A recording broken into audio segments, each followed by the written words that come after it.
Today, I feel like sharing how I've been feeling. It's the second Christmas without my mom, and it's also a second birthday without her. Because my mom was born on December 28th, just after Christmas. And it's exactly on this very day that I'm sitting down to record this episode, because I simply felt the need to honor her, to commemorate her. In a way, this is my way of sitting with her, of thinking about her fully, consciously. Second Christmas, second birthday, and honestly, the month of December has been really hard. I have felt very sad. I felt very alone too. And yet, I am surrounded. I'm not alone during the holidays, but in my heart, there was this huge gaping hole. I felt it very strongly this year. So, these were my first Christmas holiday without both my parents. I have an episode coming up very soon about the fact that I have lost both of them within a year. Christmas for me has always meant family gathering together. I always made sure to go and see them, to spend the holidays with them as often as possible. And my mom, she really was the organizer of Christmas. She was an incredible cook. I don't know if it's a mom thing, but honestly, my mom's food, I missed it so much. It was so delicious. If you're lucky enough to still have your mom in your life and you love her cooking, enjoy it. Truly, believe me, it's something that we never really think about, but it cannot be reproduced, it cannot be replaced. That's actually something that disappears with the people we loved. Certain gifts, certain abilities that they had to do things in a very particular way. She took care of everything during the holidays. She really was in charge of Christmas. This year, we were in Poland, celebrating in a different way with Polish tradition. It's not the first time I've done that. I know how it works and I appreciate it, but differently. And I even want to say that this year, it really weighed on me because I deeply wanted something more familiar with more French tradition, something that felt more like me. And for the first time in my life, I truly felt this wave of winter depression here. It's cold at the moment. It's about -10 degrees. The days are very short, even shorter than in France. And this year, I really felt this heaviness that many Polish people experience. This fatigue, this dull sadness. It felt strange. I didn't recognize myself. The holidays went well. It was nice. It wasn't exactly what I wanted, but it was still good. And today, thinking back on all of this, I can tell you that I miss her so much. There are two things that are particularly hard for me to digest. The first is the fact that my own child didn't have the opportunity to really spend time with his grandmother. He saw her once. After that, he saw her each Sunday on WhatsApp, but not in real life, so it's not the same. He barely knows his maternal grandmother, and that deeply saddens me. I was so excited to see my parents become grandparents, to see them in a different role, to observe them, to see what they would do with my own child, maybe relieve or redo certain things that they had done with me. And when my mom came for a visit before she moved to Cameroon, I saw her with my son. I found her very different. She wasn't the same at all. The way she behaved with him was very different from how she raised me. At the time, it surprised me. I wondered why. And then I understood that the relationship is simply not the same and that she too had evolved and learned new things.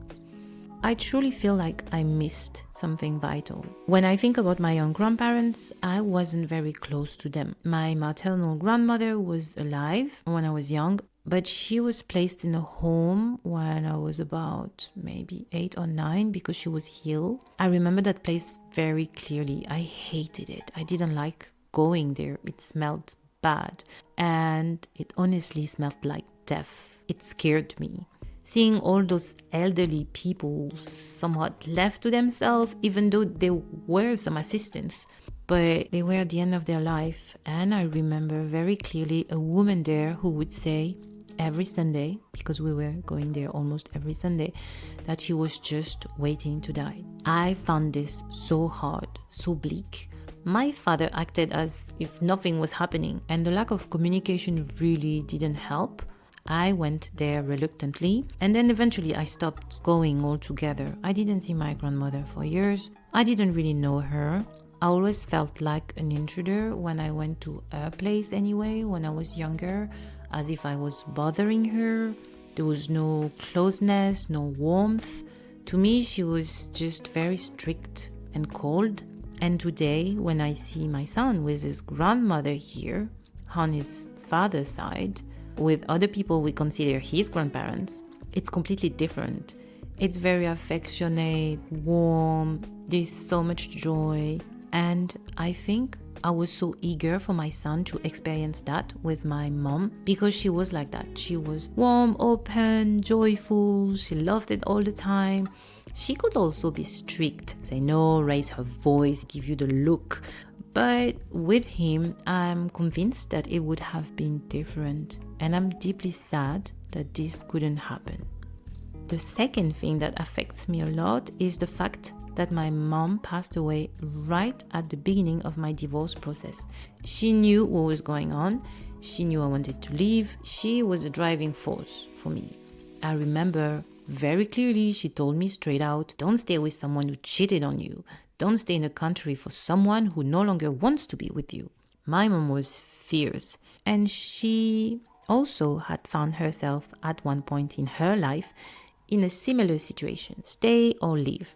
It wasn't infidelity, but it was something else. She knew what she was talking about. And I so wish she had been able to witness the outcome. I wish I could have called her and told her, that's it, the divorce is final. I got what I wanted. I'm in Warsaw. I wish I could have celebrated this victory with her, physically taken her in my arms, told her, you see, Mom, and hear her tell me that she was so proud of me, because I know she would have said it.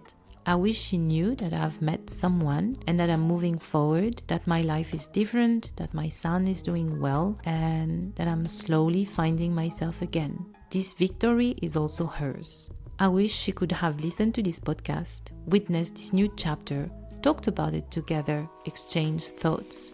And all of these steps have also allowed me to better understand her own life. A foreign woman in Brittany in 1986, in a Catholic family, not married, with a child from another relationship, a second child born out of wedlock, black, in a city where there were very few racialized people at the time. She must have felt incredibly isolated. And even though we never really talked about it, today I would have had the courage to ask her those questions, to ask her how she lived through all of that, to finally open that conversation. I think it would have done us both a lot of good. These aren't really regrets, because there are things I couldn't control. It's more sadness and disappointment of not being able to live those moments with her.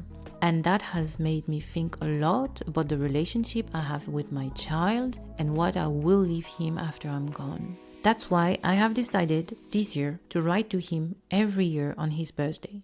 I'm going to leave him letters, a trace. I'm going to tell him what we lived through, what I felt, our progress, our challengings, so that he has a record of our story. No one is immune.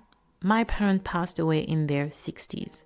I find that young. I'm almost 40. I'm not immune either. So I'm going to leave him letters, notebooks, and later, if he wants to, he will be able to retrace all the stages, understand, and get answers. Because today, as an heiress, I find myself making decisions without knowing what my parents would have wanted to keep, what they would have wanted to let go of. It's difficult, even more so when you have no information. I don't want to leave that to my son without giving him answers. And then as a divorced woman, there is also the question of inheritance. If I were to die before my son is 18, my son's father would of course have sole custody, but he would also become, in a way, the administrator of what I leave to my son if I pass away before he is of age. And for me, that's not an option. I want it to be someone I trust who manage that money until my child is an adult. So I'm going to see a notarial to make things clear. These are topics we avoid: death, transmission, but after almost 2 years of grieving,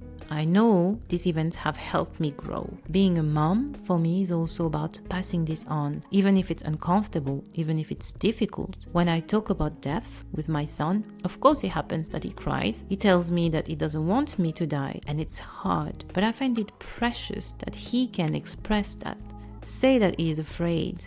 I was never able to do that. And today, grief is even harder because of all of this, because of everything that wasn't said, because of everything that was actually carefully avoided by my parents.